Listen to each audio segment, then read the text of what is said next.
दशरथ की आंखों में आंसू भर आए कि गुरुदेव आपने ये क्या मांग लिया। आप चाहो तो मेरे धन दौलत है, धन दौलत मांग लो, लेकिन राम लखन को मैं नहीं भेज सकता। गुरु विश्वामित्र कहने लगे, महाराज मैं ठहरा संत और मैं धन दौलत का क्या करूंगा। धन दौलत का मुझे क्या काम, मैं तो राम और लक्ष्मण को लेने आया हूं। अब पहले के संत ऋषि मुनि महात्मा हुआ करते, वो धन दौलत नहीं, वो तो सिर्फ आशीर्वाद मांगते थे। गुरु विश्वामित्र धन दौलत को ठुकराते।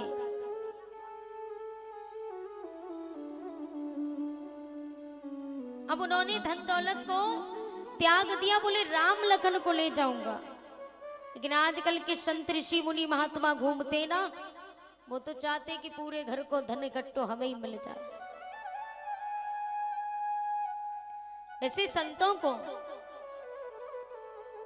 अब पहले तो कहीं तक आटा भी मांगते थे, लेकिन अब तो आटा के साथ साथ रुपए मांगने शुरू कर दिए।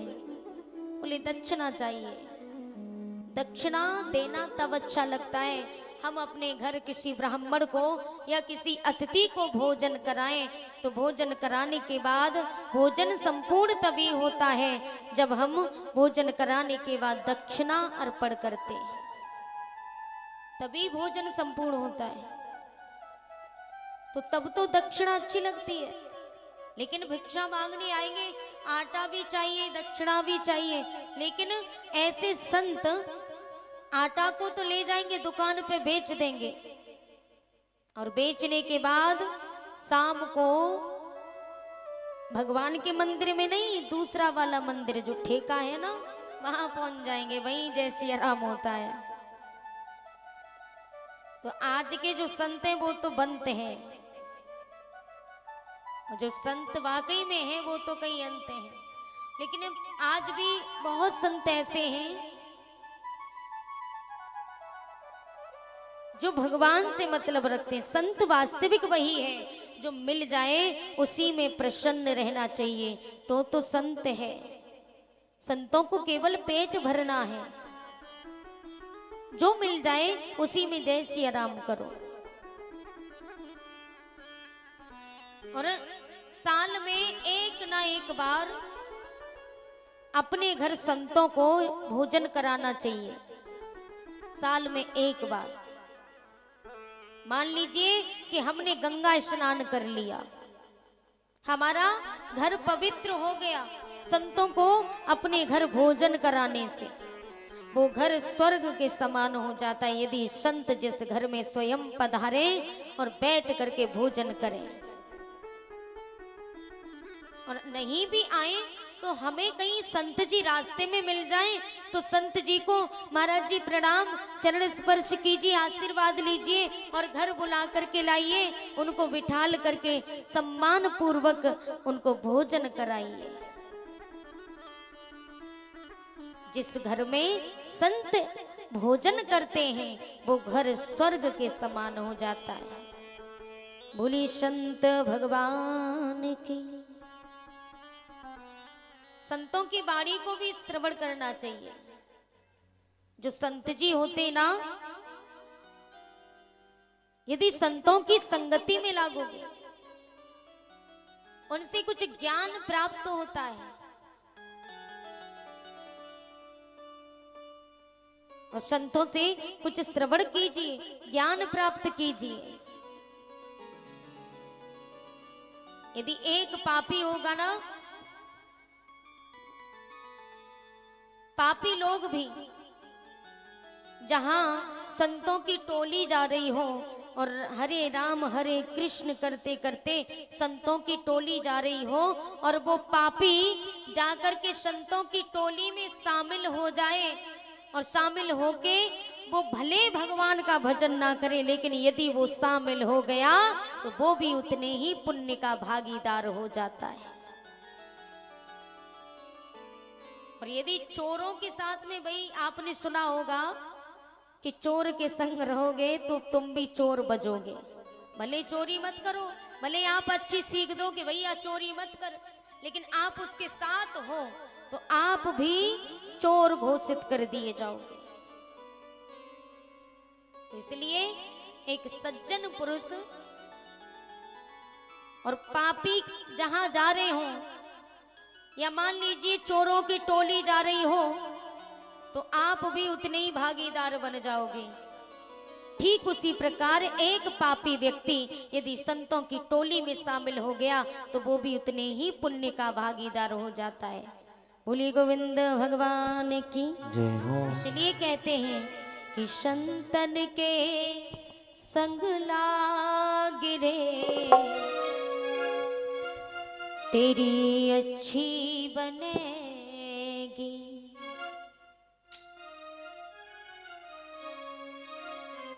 कि अच्छी बनेगी तेरी बिगड़ी बनेगी। अच्छी बनेगी तेरी बिगड़ी बनेगी। अच्छी बनेगी तेरी बिगड़ी बनेगी। अच्छी बनेगी तेरी बिगड़ी बनेगी। संतन के संग लाग रे तेरी अच्छी बनेगी। संतन की संग लागी रे तेरी अच्छी बनेगी। देखिए एक बार एक ग्वाला था और वो ग्वाला हर रोज नदी के उस पार जाता था। नदी के उस पार मंदिर था शंकर भगवान का, और वो उस मंदिर में एक पुजारी जी रोजाना पूजा करने आते थे शंकर भगवान की।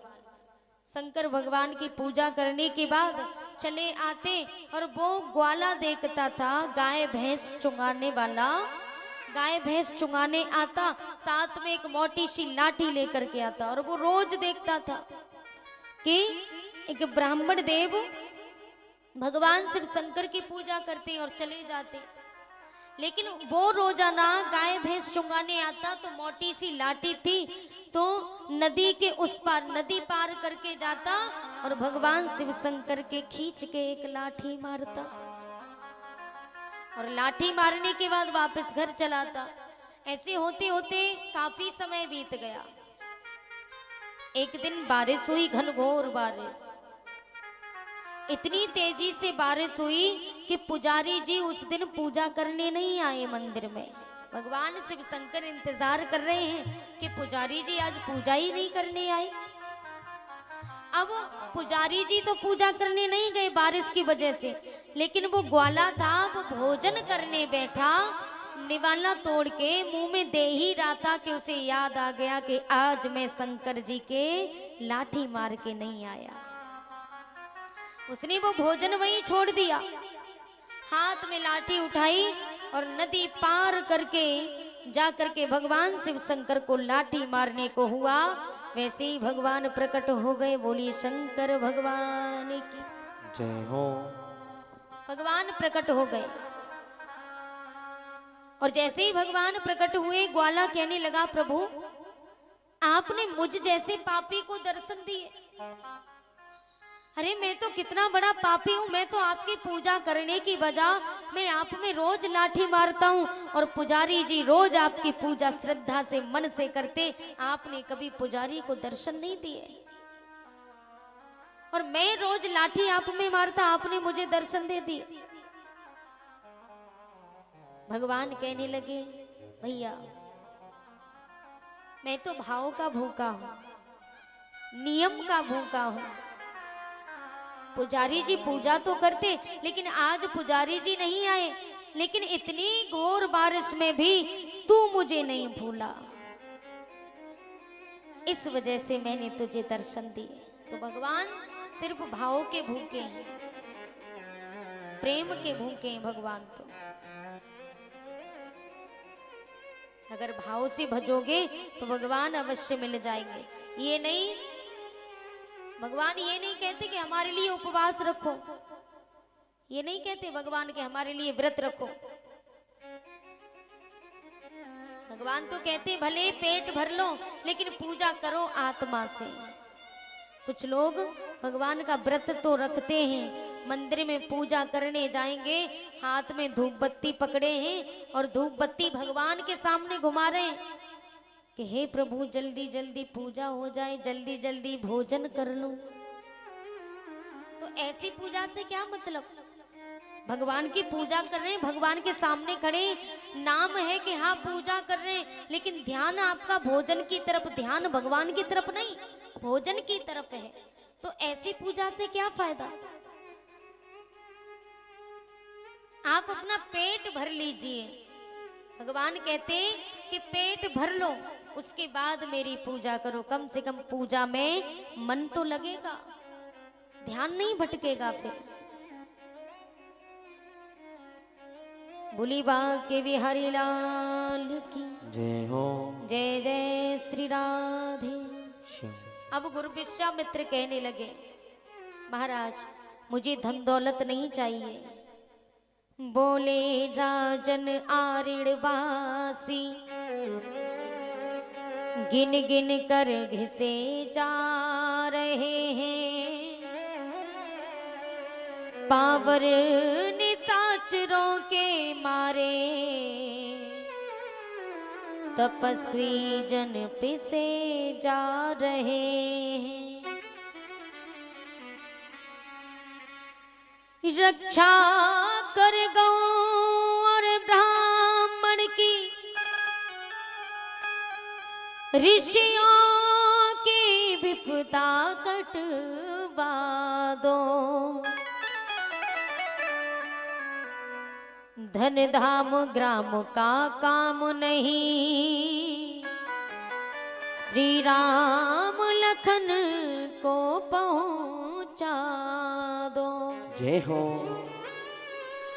धन धाम ग्राम का काम नहीं, श्री राम लखन को पहुंचा दो।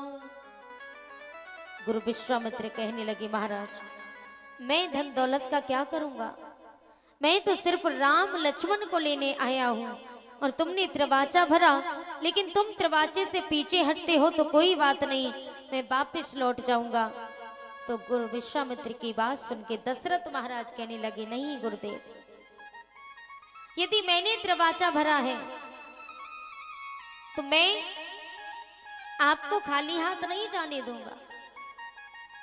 भगवान श्री राम और लखन को पास में बुलाया और कहा, बेटा राम लखन गुरु विश्वामित्र के साथ में जाओ। भगवान श्री राम ने अपने पिता के चरणों को स्पर्श किया और गुरु के चरणों को स्पर्श किया। भगवान श्री राम चले गुरु विश्वामित्र के साथ, तो रास्ते में ताड़का नाम की राक्षसी आ जाती है।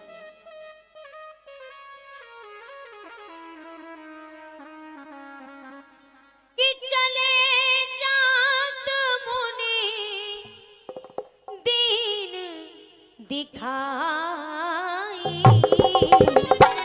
सुनि ताड़का क्रोध करे भाई।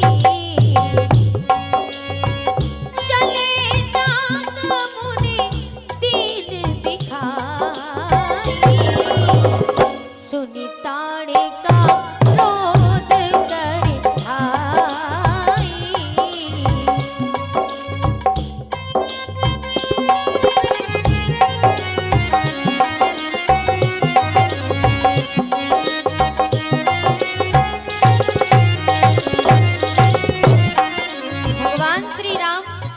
विश्वामित्र को साथ में लेकर के जिस समय आगे बढ़े तो आगे जाकर के देखा एक ताड़का नाम की राक्षसी भगवान के सामने खड़ी हो गई। भगवान ने क्या किया,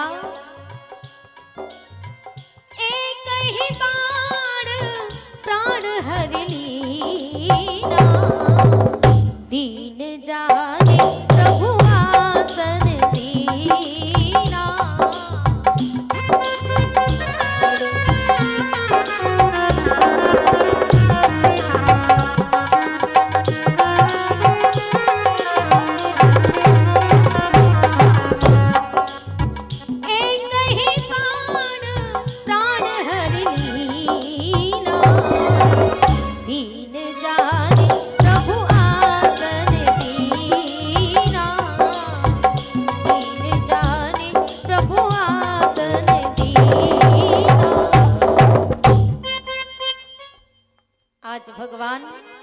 श्री राम आगे बढ़े।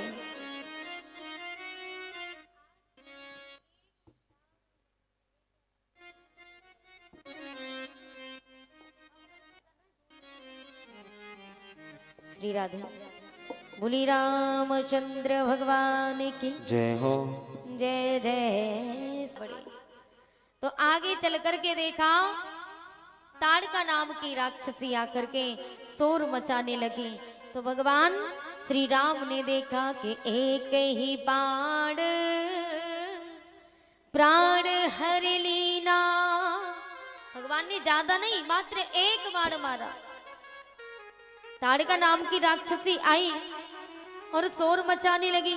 भगवान ने देखा तो एक ही बाण प्राण हर लीना और दीन जाने प्रभु आसन दीना। भगवान ने एक बाण मारा। ताड़का नाम की राक्षसी सीधा स्वर्ग लोक से धार जाती है। बोली रामचंद्र भगवान की जय हो। आज भगवान श्री राम गुरु विश्वामित्र को साथ में लेकर के भगवान गुरुदेव की कुटिया पर पहुंचे और कहा, गुरुदेव अब आप यज्ञ कीजिए, मैं देखता हूं कि कौन सा राक्षस आकर के यहाँ शोर मचाता है। भगवान के कहने पर गुरुदेव यज्ञ करने लगे और जैसे यज्ञ करते तो यज्ञ में आहुति डाली तो स्वाहा स्वाहा की आवाज आने लगी। स्वाहा स्वाहा की आवाज को सुनकर के स्वभाव और मारीच नाम के दो राक्षस उत्पन्न हुए, शोर मचाने लगे। तो भगवान श्री राम ने क्या किया, एक बाण निकाला बिना नोक का। बिना नोक का बाण मारीच के मारा।